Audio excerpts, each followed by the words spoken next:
Hi friends, అందరికీ నమస్కారం. Welcome back to Padma power channel. ఈరోజు మనము చనా పూరి ఎలా వండుకోవాలన్నది మన వీడియో. సరే, నేను కాబూలి చనా రాత్రి అంతా నానబెట్టుకున్నాను.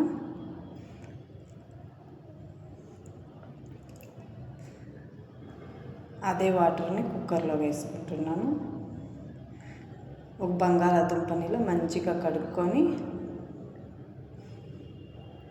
మనం చనా వేసుకున్నాం కదా, అదే కుక్కర్లో ఫుల్గా అలానే వేసుకునేయాలి.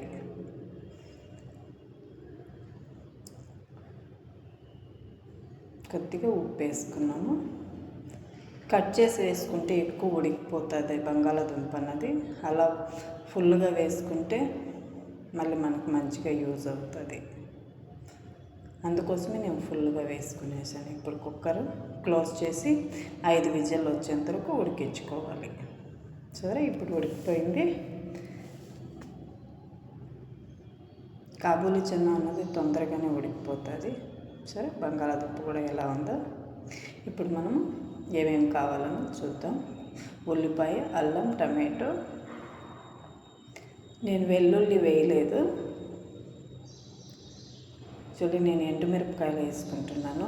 ఎండుమిరపకాయల బదులు గ్రీన్ చిల్లీ కూడా వేసుకోవచ్చు, పచ్చిమిరపకాయలు కూడా. అల్లం, మిర్చి,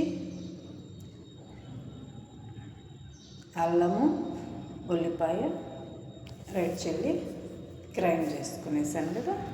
ఇప్పుడు మనము కుక్కర్లోకి ఆయిల్ వేసుకొని, చూసారా, నేను ఏ కుక్కర్లో అయితే ఉడికించుకున్నానో అదే కుక్కర్లోనే మసాలా కూడా వేయించుకుంటున్నాను. ఇప్పుడు ఆ మసాలా అన్నది పూర్తిగా వేసుకొని ఉల్లిపాయల్లోని పచ్చి వాసన పోయేంత వరకు మంచిగా వేయించుకోవాలి. గుర్తుపెట్టుకోవాలి, మంచిగా ఉల్లిపాయల్లోని పచ్చి వాసన పోతేనే మంచి టేస్ట్ వస్తుంది. నేను 1.5 టమాటో తీసుకున్నాను. హాఫ్ కట్ చేసి పక్కన పెట్టేశాను. చూసారా, ఇప్పుడు ఆయిల్ ఇలా పైకి వచ్చిందంటేనే మసాలా రెడీ అయిందని అర్థం. ఉల్లిపాయ వేసాం కదా, అది. ఇప్పుడు టమాటో కూడా పేస్ట్ చేసుకున్నాను కదా, అది కూడా వేసేస్తాం. వేసేసి మంచిగా మిక్స్ చేసుకుందాం. ఇది కూడా అంతే ఫ్రెండ్స్.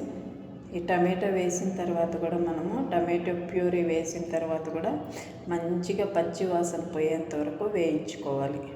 ఇప్పుడు కొద్దిగా ఉప్పు వేసుకున్నాం. అప్పుడే మనం చనాలో కూడా వేసుకున్నాం కదా. చనా ఉడికించే ముందు 1/2 స్పూన్, ఇప్పుడు 1/2 స్పూన్ వేసుకున్నాను. మంచిగా పచ్చి వాసన పోయేంత వరకు వేయించుకున్నాను. చూసారా, ఇది చనా మసాలా, ఎవరెస్ట్ చనా మసాలా. నేను ఇది ఒక్కటే వాడతాను, వేరే ఏది వాడను. అన్ని షాపుల్లోనూ ఈజీగా దొరుకుతుంది. ఇప్పుడు చనా మసాలా అండ్ ఉప్పు వేసుకున్నాం కదా. పూర్తిగా పచ్చి వాసన పోయి మంచిగా ఆయిల్ పైకి వచ్చేంత వరకు వేయించుకుందాం మసాలాని. ఆలుకు తొక్క తీసుకోవాలి. తొక్క తీసి, చూసారా, ఇది గుర్తు ఆయిల్ పైకి వచ్చిందంటే సరిపోతుంది, మసాలా వేగిందని అర్థం. ఆయిల్ ఇప్పుడు తొక్క తీసుకునేసాం కదా బంగాళాదుంపకి, ఇలా చేత్తోనే నలుపుకోవాలి.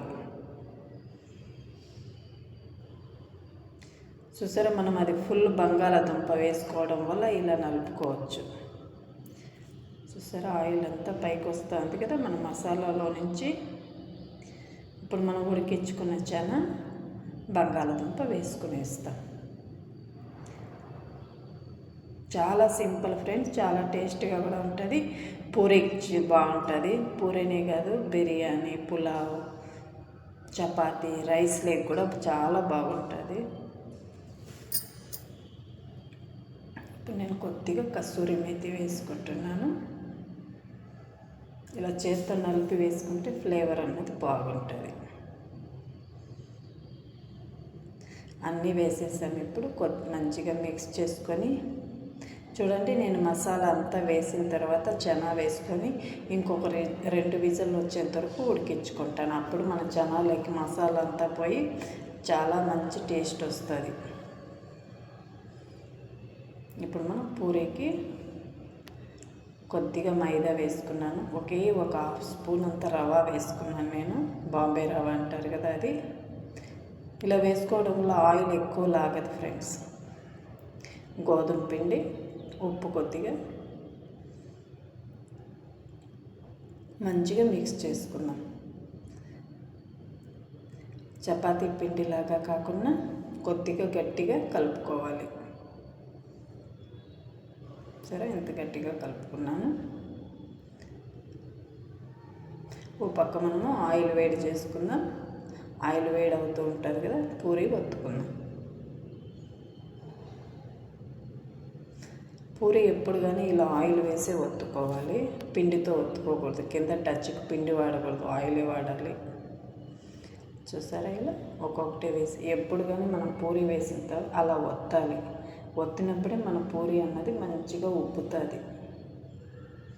అలా ఒత్తడం వల్ల పూరి కూడా మంచిగా కాలుతుంది కూడా. సరే, ఇప్పుడు టర్న్ చేసిన తర్వాత ఇలా ఒత్తి పెట్టుకోవాలి కొంతసేపు. కింద కొంచెం మందంగా ఉంటుంది కదా, ఇంకా మంచిగా కాలుతుంది. ఇలానే మనం అన్ని పూరీలు డీప్ ఫ్రై చేసుకుందాము. ఎవరైనా మన ఛానల్ని కొత్తగా చూస్తుంటే ప్లీజ్ సబ్స్క్రైబ్ చేసుకోండి ఫ్రెండ్స్. సబ్స్క్రైబ్ చేసుకొని చూడండి. అలాగే ఎక్కడ స్కిప్ చేయకుండా పూర్తిగా చూడండి. చూసిన తర్వాత మన వీడియో మీకు నచ్చినట్లయితే లైక్ చేయండి, షేర్ చేయండి, కమెంట్ చేయండి.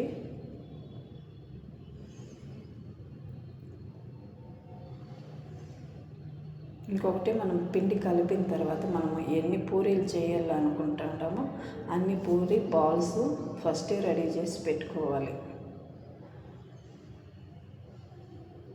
మన మెథడ్ ఫాలో అయ్యగానే మీరు చాలా చేసుకుంటే హోటల్ స్టైల్లో చాలా టేస్టీగా ఉంటుంది. సరే, రెడీ అయిపోయింది. మన ఛానల్ని చూస్తూ ఎంకరేజ్ చేస్తున్న ప్రతి ఒక్కరికి నా ధన్యవాదాలు. ఇలాగే పద్మ పవర్ ఛానల్ని ఎంకరేజ్ చేస్తూ ఉండండి. మీరు ఎంకరేజ్ చేయడం వల్లనే మన ఛానల్ అనేది ముందుకు వెళ్ళే అవకాశం ఉంటుంది. చూసారా, ఆయిల్ లేదని చూపుతున్నాను. Thank you so much. Bye bye.